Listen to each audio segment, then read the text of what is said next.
Alors pour animer la plupart des tableaux que vous commenterons tout à l'heure, Jean-Claude Narcy, Hervé Poulain qui nous a rejoint, le fameux commissaire-priseur connu dans le monde entier pour mener les ventes de voitures anciennes.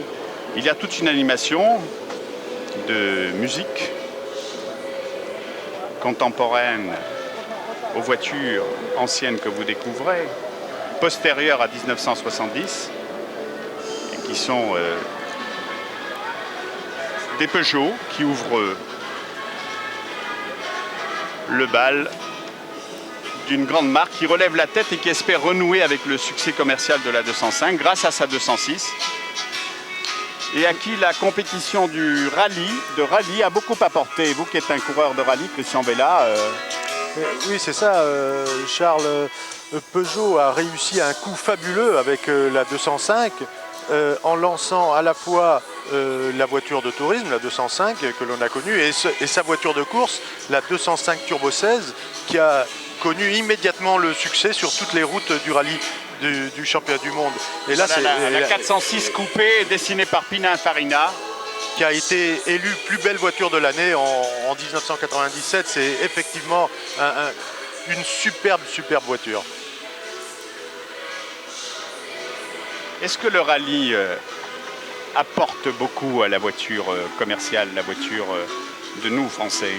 Absolument. Le groupement des concessionnaires de Peugeot a beaucoup insisté pour que Peugeot revienne à la compétition en rallye, et il profite de l'occasion du lancement de la 206 pour continuer l'aventure de Peugeot en compétition. Là, je ne sais pas si vous l'avez vu, mais on a aperçu sur un plateau la fameuse 205 Turbo 16 dont on a parlé tout à l'heure.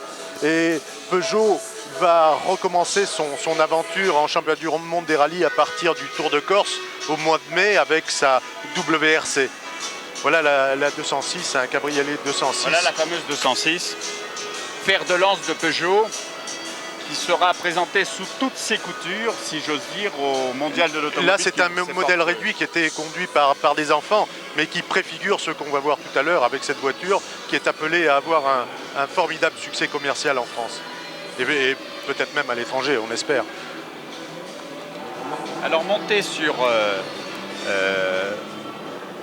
des chars, les voitures de rallye, celles dont Christian Vella disait tout à l'heure qu'elles ont beaucoup apporté à la droite marque. Ici, la 205 Turbo 16 qui a été 2 fois championne du monde des rallyes et qui a couru ensuite les rallye raids lorsque le règlement international a interdit à Peugeot de poursuivre. Ici, c'est la Prost Peugeot.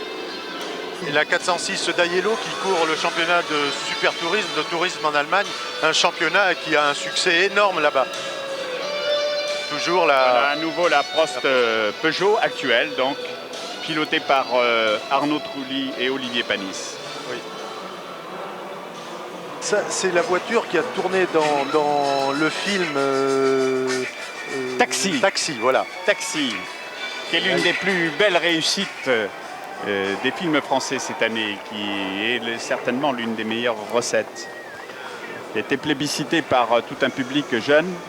Un film de Gérard Pires, un passionné d'automobile qui en son temps a couru, et pour la petite histoire, j'ai partagé une voiture, un buggy avec lui.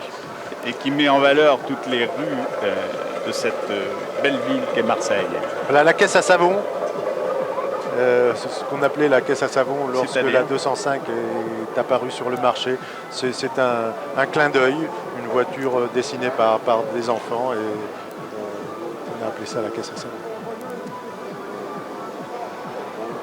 Alors tous ces tableaux sont animés, vous le verrez tout au long de ce défilé des constructeurs, des voitures contemporaines, par des rollers, des cerfs-volants et une musique d'ambiance caractéristique de l'époque des voitures qu'on nous présente.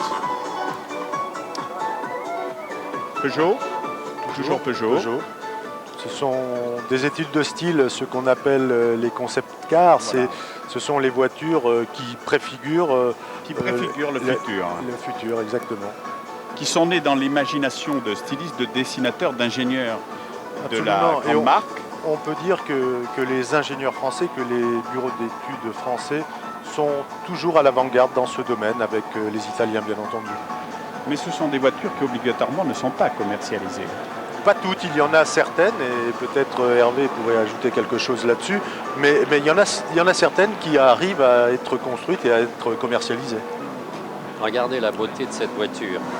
On ne peut que formuler les souhaits que les bureaux d'études aient un jour la bride sur le cou et qu'ils puissent commercialiser tout ce qui sort de leur merveilleux cerveau créatif.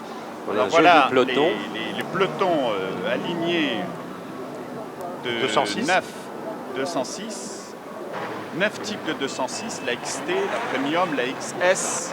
Oui, la gamme s'articule autour de 3 motorisations à essence, un moteur 1100 cm3, un moteur 1,4 litre, un moteur 1,6 litre, respectivement de 60, 75 et 90 chevaux, et puis aussi un nouveau moteur diesel de 1,8 litre de 70 chevaux.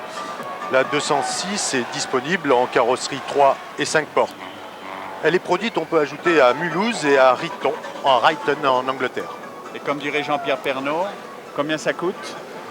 Combien ça coûte? Eh bien, son prix varie de 64 000 à 73 900 francs.